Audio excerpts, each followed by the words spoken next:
Good morning, everybody. We've got 3 interwatch items to talk about today. First one's going to be an aggravated assault drive-by.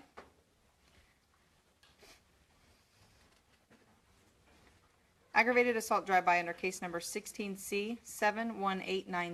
16C71890. It occurred in the 1100 block of South Terrace. This occurred on October 12th at approximately 11 p.m. On October 12th at approximately 11 p.m., officers were dispatched to a drive-by shooting call in the 100 block of South Terrace. Upon arrival, they made contact with a 33-year-old female.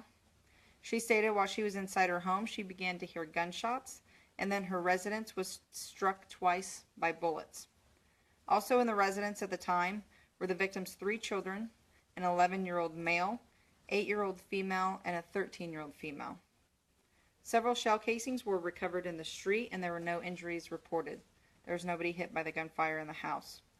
We do have unknown suspects at this time. The only information that we're going off of right now is a dark sedan suspect vehicle was seen in the area around the time the shots were fired. So we would ask anybody with any additional information to please call the Wichita Police Department detectives or Crime Stoppers. Yes, it's an ag assault because they were inside the house when the house was hit by the gunfire. 1100 or 100? 1100 South Terrace. Anyone in the home with gang affiliations at all? No. Was it an ex-boyfriend or anything? Does she know?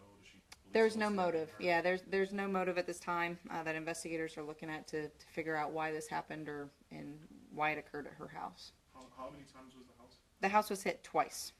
Do you know if it's like an older model sedan, newer model sedan? I don't. Yeah, the only information that we got is just a dark sedan, and that might not even be related. Somebody just reported seeing that in the area around the time. So we're just. I don't know how many exact shell casings were found, but like I said, there was several in the street, and then struck twice the house. Is there indication from the way that all the shell casings were scattered that they were aiming at the house, or was it appears to be? Okay. Yeah, it appears to be a target house that the individuals were shooting at that house. A handgun or pistol rifles? A handgun, yeah.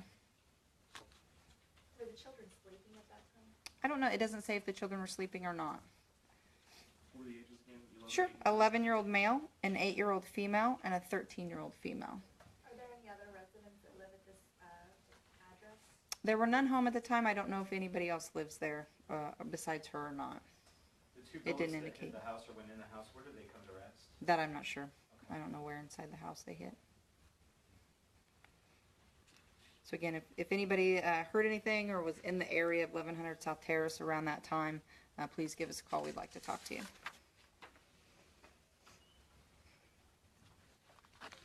Okay, a little bit more about the evade and elude car chase yesterday afternoon.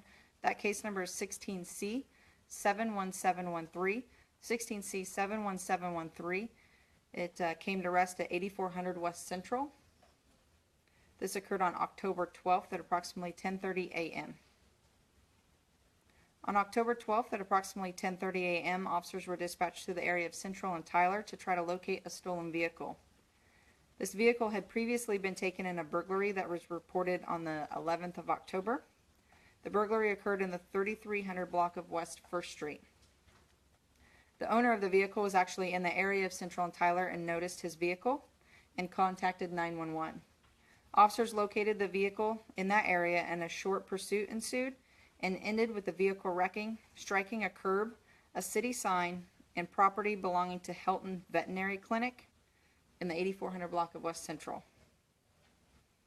The driver of the vehicle did flee on foot, but was arrested by incoming officers a very short distance later. The driver sustained minor injuries from the accident and was checked by medical personnel on scene.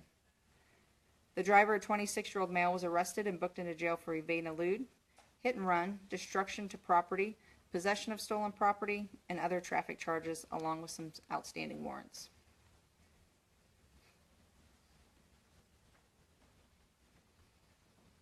What kind of car was it? Stolen? I'm not sure. We can look that up as soon as I get done. Do you remember at all what kind of? I don't. So sorry, it wasn't long after he stole the car that got into the chase. Correct, about a day.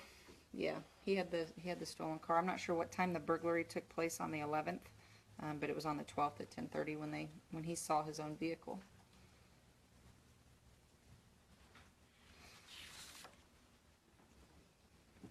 Okay.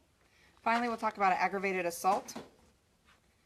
This aggravated assault occurred under case number 16C 71768. 16C 71768. It occurred in the 200 block of East Kellogg on October 12th at approximately 2:30 p.m. On October 12th at approximately 2:30 p.m., officers were dispatched to a disturbance with a weapon call at the Wyndham Garden Hotel in the 200 block of East Kellogg. Upon arrival, officers made contact with a 43-year-old male who is the manager of that hotel. The manager advised that he had asked an unknown male who was loitering in the lobby to leave if he didn't have business to conduct there. The manager stated that the suspect displayed a knife and threatened him verbally. The suspect then left the hotel and began to follow a 31-year-old female. The female stated that she felt someone was very close to her, and then the suspect threatened her and stated that he had a gun. The female was able to run to an area business and call 911. With detailed information given, officers were able to locate the suspect in the area. The suspect, a 35-year-old male from Wichita, was arrested and booked for aggravated assault and criminal possession of a weapon. Was the 31-year-old female a guest at Wyndham Hotel? I'm not sure if she's a guest. She is not from here in this area, so that is possible.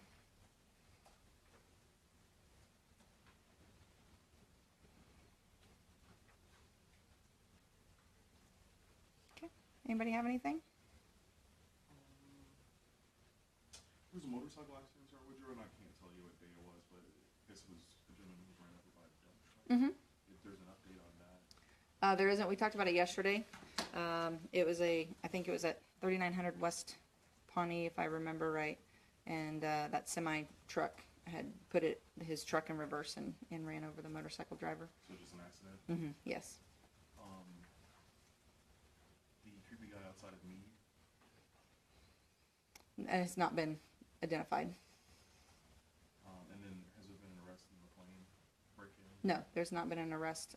As far as I know, I don't know of any tips or any suspects that we're following up on at this time. That's the one that we put out on Facebook yesterday. Yeah, we're still looking for tips or the identity of that person in the Facebook post. Can you also address the missing person? Sure. Mr. Tran? Yeah, I don't know too much about Mr. Tran except for the fact that he did walk away from his residence in the 1700 block of North Minneapolis. He is still missing at this time. We do not expect any foul play. However, we are looking to obviously locate him, and his family is the one that contacted 911. Does he have any medical conditions that we need? No, he does not have any medical conditions. That was 1700. 1700 North Minneapolis. I think he was last seen noon the day prior, if I remember right. Did they call yesterday? Yes. Can you tell us what constitutes, obviously, this is not a silver alert, but a missing Correct. person. Can you give the distinction between the two? Sure. I mean, the only main distinction is what we do in a silver alert is pretty much technically calling it a silver alert because we notify the media, we put it out on social media ourselves, we got the word out. I think, I'm not sure the exact criteria for a silver alert, but I do know that there needs to be some sort of suspicious factors or a medical condition besides the fact that he is an elderly male. So I do know our investigative section did say that it did not meet the criteria for a silver alert. So when it doesn't, and our investigative section gets back to us to put that out on social media, then that's what we do, and we just kind of blast his picture out and try to get the word out as much as we can. I believe he's 77, if I remember right.